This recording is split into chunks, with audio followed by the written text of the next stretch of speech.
Hi, and welcome to the Living Martial Arts podcast. It's me again, the Dark Master, back with another edition of the Living Martial Arts podcast. So I've got a great guest on the line. We've only recently met, but I'm quite excited about it, as I'm with all my guests. I've got Si-Gung Paul Wilson of Shaolin Chi Sha on the line. I hope I've said that right, Paul. Yes, So yes. please Mhm. correct me if I haven't. No, it's fine. Quite happy to be corrected. So first of all, no, thank you very much for agreeing to come on the Yeah, podcast. no worries. Thank you for the invite. Thank you for the Yeah, invite. talk about yourself and your art. And as I mentioned just before we sort of went live, I haven't had many kung fu practitioners. They've all been a bit shy. I'm not sure why. Mm. So it's great to have a kung fu practitioner, and looking forward to chatting to you on that. So, yeah, I mean, without further ado, really, perhaps you can, tell the listeners a little bit about your martial arts journey, how it started, and how it sort of. I'll Yeah, ask you some questions, but how it's yeah. brought you to this place. Okay. Well, I started. I think we've all started out when we were very young. We found from a situation of being like bullied or feeling just small, intimidated by other people, and you kind of walk through. And I found kung fu when I was about 12 years old. I started in northwest London. That's where I originally lived. I absolutely loved it. I was kind of being bullied at a time, and I thought I'll find this kung fu, and I found it. And then all of a sudden, I just felt really intimidated by people that were coming in the club because they were like the bullies from the school.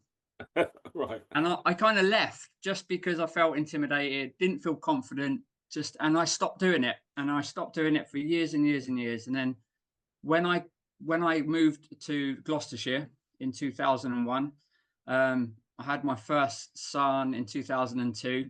He was 4 years old, and I saw this poster for Kung Fu. And I thought, oh, I'd love him to do it because I really enjoyed it when I was younger, and I wish I could have carried on doing it. So I got him. We started, and I was going to sit by the sides. I was going to sit by the sides and watch him train. And my teacher was like, "Oh, why don't you have a go? Why don't you train with him?" And I was like, all right, okay, I'll do this with him. And that was it. That I was hooked. Me and him are hooked. Like he's one of my instructors now. He's 22 now, so he's one of my instructors. So it's really nice that we've done the journey together as well.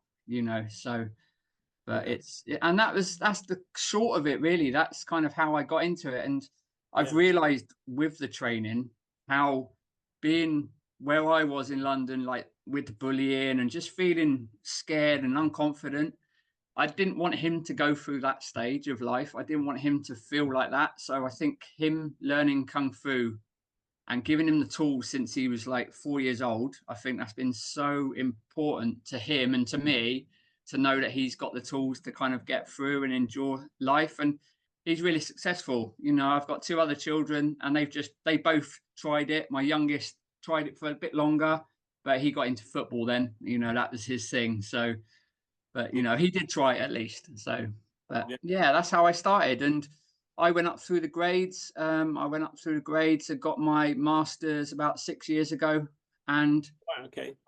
I got my fifth dan then. So, and that's where I am now. So, Okay, but well, just a couple of things from that. I mean, going back to the start of that, you mentioned, the bullying thing, and I think a lot of those that are teaching martial arts have had similar experiences.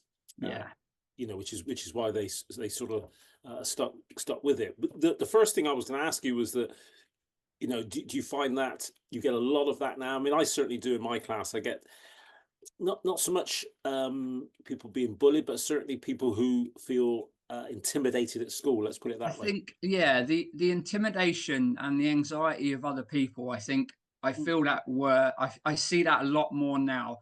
It might be bullying or, just feeling unconfident and kind of scared of your surroundings. And it's not a nice feeling. And, I had one of my students, like literally after COVID, because I took over from my teacher just before COVID shut us all down. So my teacher retired, he stepped back, and I kind of took over the style. He kind of said, do you want the style? And I was like, yes. And, I want to do this. And it took me a couple of years to build it back up, and then I went full time with it. So I run the 4 schools now full time. That's my full time kind of thing, and I do private lessons during the day and stuff. So, but I've got one of the students in Hereford, and he took 4 weeks to come into the hall and start training. His mum bought him, and he used to sit outside, and I said, just let him, because he's really anxious, really scared of just being around people. And I said, just stay outside, just stay by the door. And then the next week I said, come in and sit on the chair and just watch. And then slowly, as this progression of, he was getting used to being there. So he started doing the exercises and the warm-ups just right next to his mum in the hall. And it took about 4 weeks. And all of a sudden he wanted to join in. And it was so nice to see him grow, like that confidence to think, I'm safe here, I'm okay here, I can enjoy this. And now he's been with me for like 2 years now, and I can see him growing into a really kind of confident kid. He still has his struggles, and like we all do, but it's nice to see that growth in someone that's been anxious and intimidated and stuff. Yeah, I think that's a good thing, isn't it? I mean, I find with students that have come in with confidence issues, and seeing them sort of bloom and blossom and be able to walk a bit taller and hold their heads up a bit higher is such a great feeling. Oh, definitely. It's nice to know that like every lesson you might be helping them somehow you might just make a difference in someone's life. And I think that's important in like this kind of industry or world that we are in. Yeah, definitely. I don't know about you. I mean, I find now, you mentioned about, parents bringing their sort of kids along. I mean, I've got 4 children. They've all trained with me in my martial art. And got 2 older ones, 2 younger. My eldest one's 38. Okay. So trained at a young age.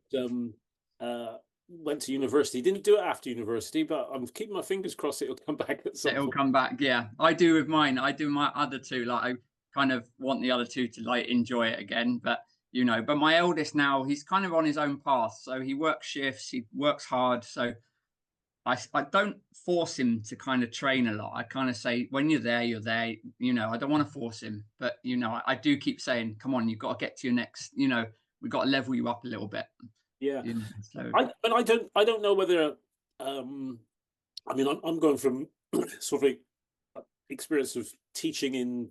I think it was 1978. I first took a class. Yeah. It was very different then because parents didn't. They didn't often join in with their kids.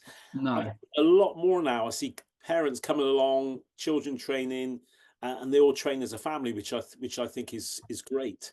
Yes. Just asking for your experiences of that. Of them. I started with I started with my eldest, and I've kind of promoted that as part of my schools now. I love the fact that families can come and train with their children, and see them. Because I think, it's great if you want to kind of get your child into something, you go and have a little break from like just, they're at Kung Fu, I can get on with some stuff. But also go with the kid and go, oh my God, I can see how much he's achieving and growing. And it's just fun to be, spend that time with parents. Like, I suppose back in the day, like kids did go to clubs or adults went to things and it wasn't together. But now it's quite a family thing. And I like promoting the Kung Fu as a really family orientated style, because I've got a young 5-year-old and she's learning these forms, and it's like, these are like difficult. I have adults that struggle sometimes with these forms, but I've got a 5-year-old going through these forms, and it's like, this is so nice to watch. Yeah. So, well, this might be a thing for you for later, but I actually, last year I started an over 6s class. Okay. It's actually all ladies, and they're all in their 70s and 80s actually. Yeah. And it's a really interesting class because the type of things that we take for granted, just standing in a certain way and being able to hold a stance for even just a short time, they can't do. Yeah. But I find it really, really interesting, and it challenges me as an instructor. So I'm just putting that thought in your mind for the future. It may be something that. Yeah. Well, because our style is very, very physical style. So we have 7 different animal styles that you learn within the kind of pathway. You start off with a very a discipline form. So it's one of the longest forms we learn. It kind of teaches you the basic blocks, the strikes, just learning about you, just learning about how your body works and how to move it in a self-defense way. Then once you learn that, you go up to start learning the animal form. So you learn tiger, very short form. Then you learn dragon, mantis, snake, monkey, white crane, and eagle. So when you get to your eagle, that's your black sash. That's equivalent to your black. So every level you go up a different animal style. Right. So you've got this wide variation of styles and ways of fighting. So like tiger's very hard style, dragon's a softer style, so you've got these both sides of yin and yang. You've got this kind of opposites happening all the time. You've got a big kind of spectrum of kind of techniques when you get to blacks. And when you go for your Dan 1 or after your black belt, you start tiger all over again, but it's a really extended version of the form. So it goes from, say, because what we do, we learn the form in kata like just a form wise, but then we also do the practical applications as well. So you'll have 5 or 6 attackers around you and they'll attack you and you do your tiger form.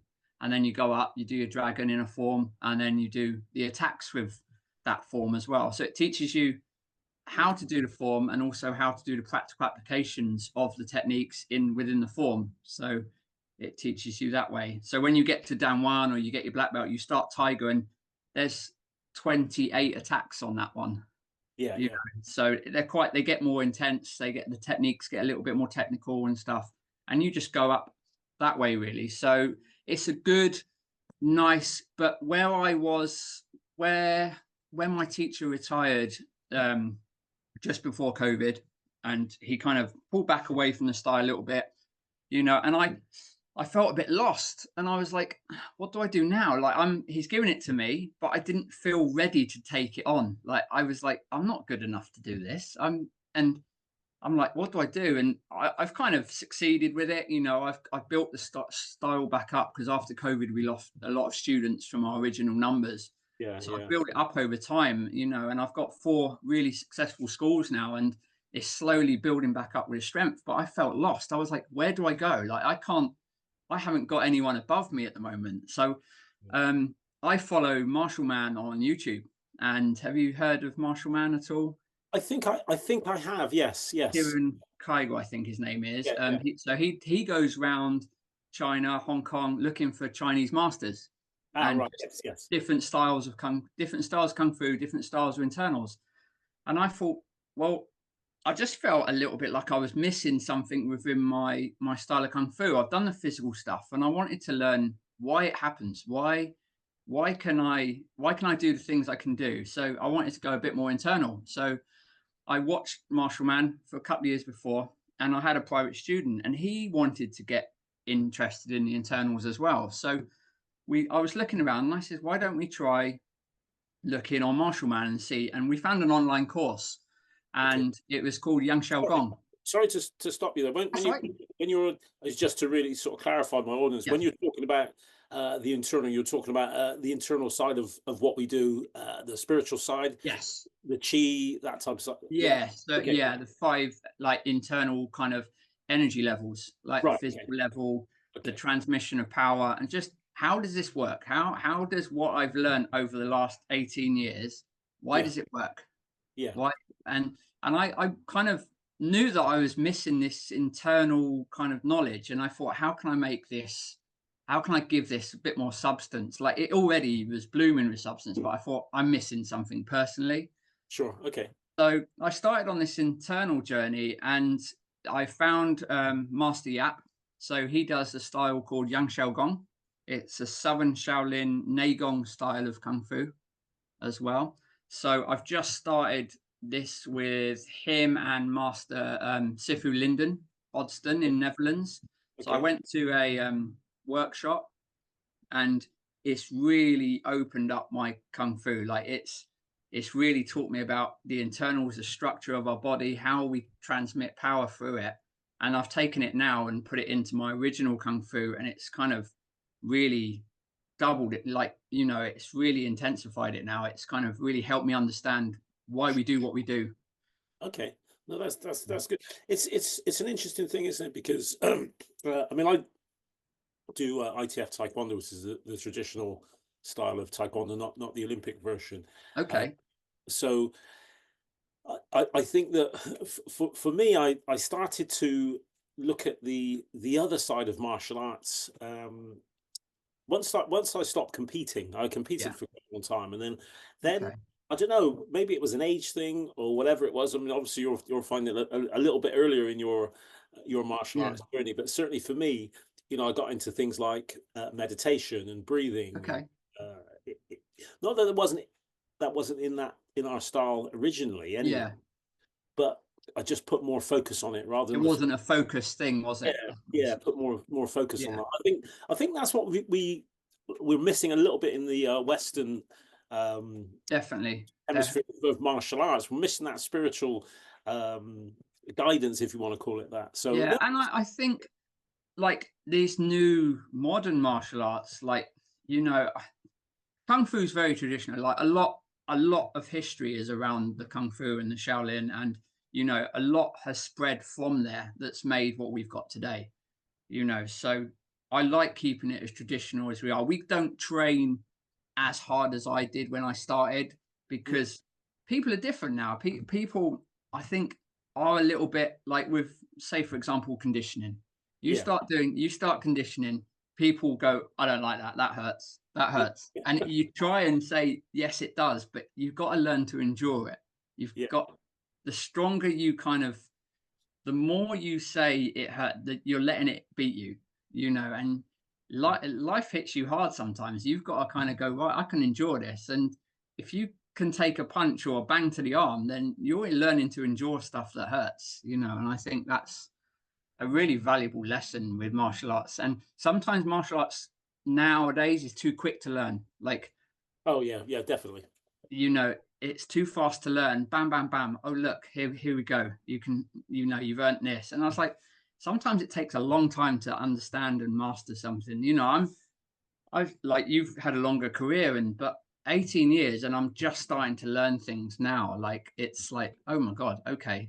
You yeah, know, yeah. so it is a long thing. I think it's a way of life, isn't it? And I think every day is a learning lesson, really. Yeah, it is, and what you said there resonates with me because we used to do a lot of conditioning. Don't do so much now, and No. a lot of forearm, a lot of shin Yeah. conditioning and stuff like that. And it was a regular part of the class. I think in a way it was slightly easier then because we had no we didn't wear safety equipment like they do now for No. certain things. So I think the conditioning side sort of was part of the art without actually saying, right, we're going to do this now, we're going to do that now. Well, we just did it anyway.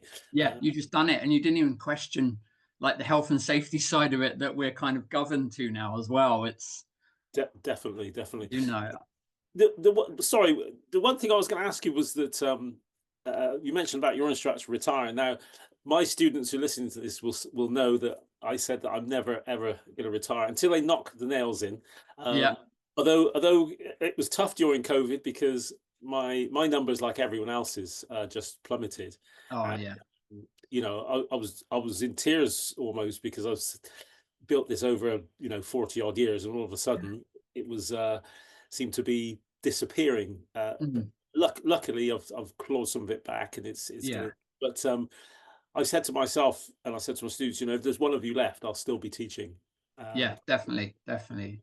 you know, I had some really strong, like strong students that kind of stuck with me through COVID.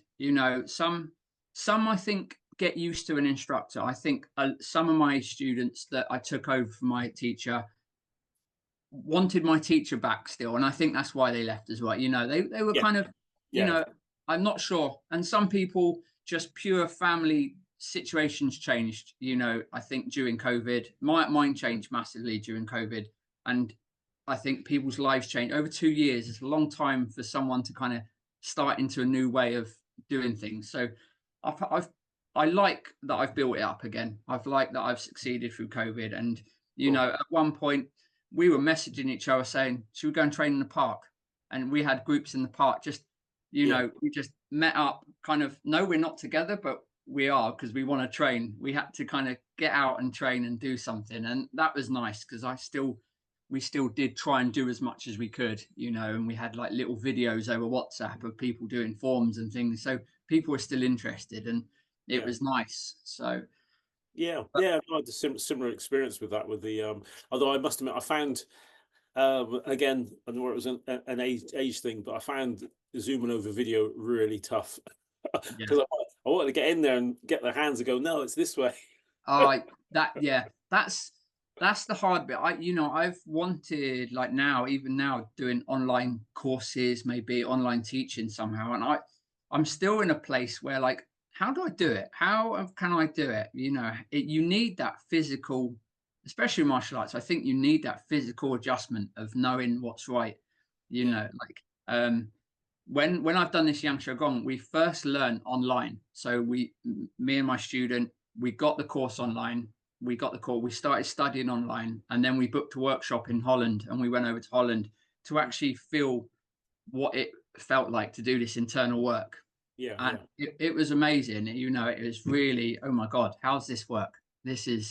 We were doing it on the videos, but then we got to a point where it was like, we don't know what this feels like. We don't know if we're doing it right because it's all internal work. So when we got to the workshop, it kind of blew our minds, and it was like, okay, this is interesting. This is, yeah, so yeah, we've spent a lot of time over there now. Like, Lyndon's come over here, Sifra Lyndon, our teachers, come over here, and we've done workshops, and we've had some intensive 4 or 5 days training, and he's taught us, like, squeeze so much in 4 days of his visits.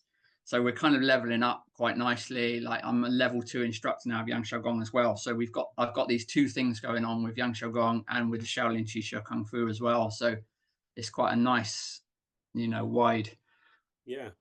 Sounds thing. great. Sounds really, really, really good. Sorry, go back to that. Yeah, it's not a criticism, but I'm just asking why did your instructor retire? I find it Oh yeah, I find sorry, it yeah. I find it really tough when people say I'm retiring him. I think why? Um, I think he he got to a point where I think his body was saying that's enough now. I think he got to a point where his body was like, and he didn't feel confident in lessons because of his body. Like, I think he was suffering from rheumatoid arthritis, Right. and so I think his body was saying, come on now, it's time to, like, as much as he was probably gutted retiring, I think he kind of knew. And I think he had his own things going on in his life that he kind of felt, I don't want to do this no more. You know, Si-Gung can do this now. It's time for him pass the torch on, I think. And as much as I was gutted, and I was like, oh, okay, what do I do now? What I felt a bit lost. But I think it was time for him to say, okay. And he trained for nearly like 50 years. He was amazing. His style, he learnt his background with Shaolin Kung Fu. It was Fujao Pei, Black Dragon, and loads of other things. He Yeah. done stick fighting with Dan and Santo, and so he had a big, wide spectrum of all these things. So he amalgamated, and he was the founder of Shaolin Qi Kung Fu. So so it's quite sad to, like, know that he retired. There's so much knowledge in there that I'd love to kind of go, can you put it in a box, please, so I can take it and carry on? But he's kind of said, no, I've retired now. So Yeah. it is sad. I still sad about it, but I think it's my time now to Yeah. find my way. It's tough, isn't it? But don't get me wrong, my body shouts at me every day about that. But what I do is I put earphones on and start singing so I don't I hear it. start singing, yeah, and breathing really loudly so you can't hear Yeah, your own yeah. voice. I Yeah. can't hear you. I can't hear you. I'm not listening. So Oh, yeah, fuck. just, Yeah, just carry on through it. But no, no, thanks for that. No, I do get it. I mean, yeah. I know a number of people that have given up. They've come to a point where they Mm, can't continue. And I think different things happen in our lives, and yeah, mm, we can't do the two together or whatever it is that's going on. So I do understand it, but yeah. yeah, it's an interesting thing. But I can't see myself ever doing it, to be honest. I enjoy I it. can't. I get up. I'm working the day. I do lessons in the, like sometimes I've got some private lessons in the day. I'm training in the day. Then I go and do my lessons in the evenings. You know, my life is my kung fu time. You know, it has been for the last 18 years. I've loved it. I've trained hard. I've been to like every lesson. I'm like, oh my god, where can I do more? And I'm still like that now. I've kind of I'm putting the Yang Shou Gong, the internal stuff now into the Kung Fu as well to give it, I feel like I'm giving it a bit more understanding, a bit more depth to like bit to it. You know, it is quite important. Like, well, I've got some of my students when I do my lessons and just learning how to like be on your feet properly, like how to like your structure works and how you can generate so much more power from just standing on the floor properly. You know, you can be a weak stance or you can be really heavy, but if you get it right, you feel the difference amazingly. Yeah, yeah, definitely. Um, I'm quite envious in a way of the kung fu styles, even though I love my style. But what we did in our association, Puma Martial Arts, is we introduced the bow staff, okay. and we actually used to have an instructor who used to do a short stick as well, but we do bow staff, and to a certain degree, the instructors get access to some nunchucks as well. Yeah. But what sort of weapons do you do within Uh, your system? we've got 18 different weapons. Like, Yeah. so to kind of work your way up to a level of grandmaster, you've got to kind of study 18 weapons, you know. Okay. So I'm not up there yet. It's kind of I'll pick them up and kind of go, okay, let me see. But we start off with a single stick. So just to learn the basics of holding a weapon, learning it to be an extension of your arm, learning not it's not the stick, it's kind of just another joint in your arm, and you've got to learn to kind of control it. You Yeah. know, so we start off with sticks, then we go to twin sticks. So we're starting to learn left and right. So your body's not a dominant sided; it's starting to work both sides, and that's really important. Then you go to stick and knife. So you're learning about how a knife works, how a stick works, but the stick is leading you to learn with swords, broadsword, Tai Chi swords, you Sure. know. So you're kind of learning the basic stuff of how to move. Obviously, some swords are twin bladed, some single bladed, but with a stick, you're kind of learning just how to be safe, not hit yourself with it, you know, because when you level up to a sword, you're kind of going, oh, that's quite sharp by my ear. You know, it's kind of nice to, you've got the basics. Then you go to long weapons, and then you've got the bow staff. So you learn the basics of strikes, blocks, your spin-ins, just the general use. And then you go up to the spear. So Okay. they call it king of weapons because it's got nice 2 meter distance range. You Yeah. know, it's really nice weapon to use. And then you go on to the kondos. So that's the bladed staff. So the Yeah. longer bow staff with the big blade at the end. Yeah. They Yeah. yeah, used Oh, so it was like the horse cavalry used to use it. So at the front lines, they used to take down horses with them, you know, in the old army, you know, in the wars and stuff. So oh, that's one of my favorites, the Kwando. I got taught the Kwando many years ago, and that's one of my favorites to use. I do like that. Then you've got the loose kind of rope darts. So you've got rope darts, the steel whip, three sectional staff, mm. and stuff. But you kind of slowly, because you're learning these basic weapons, you're slowly learning the harder weapons that are Yeah. kind of a bit more complex and a little bit more dangerous to handle, you know. So we've got a few weapons that we kind of start off.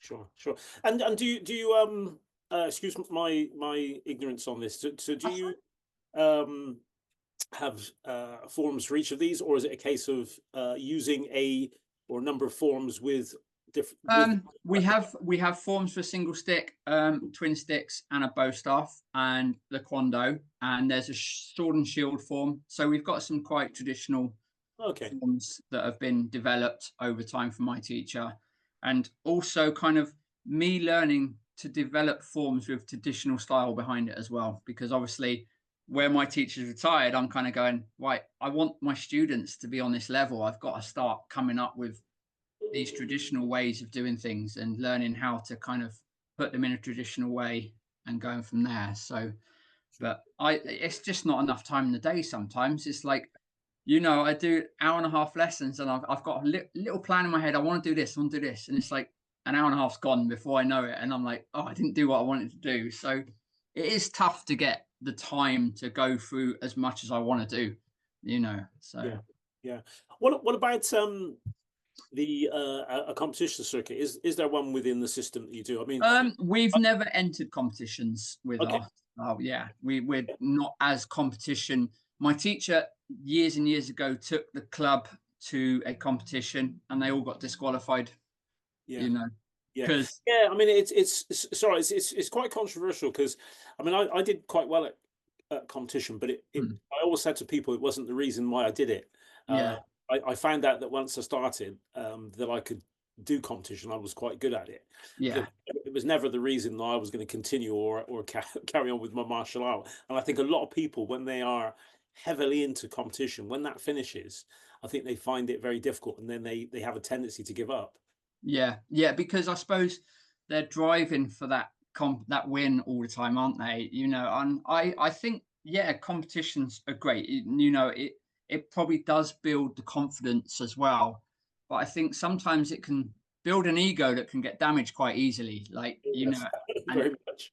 yeah, and I think where people are struggle with confidence anxiety, I wouldn't want to build them up and then make them fall down and like go, I'm not doing it anymore, you know. So I like the kung fu on the side of it's more about you. It's kind of learning about Mm, can you get through every day in life, what hardships you can get through, and it teaches you just to be tougher. It gives you the tools to feel safer. It gives you the tools to feel more confident, and I think that's one big competition in itself. To be honest, I think yeah, definitely. that's important. And we've never been in a competition kind of circuit and in that kind of world. So I've never known it to myself. You know, I've never done competitions myself. I've just solely done the kung fu.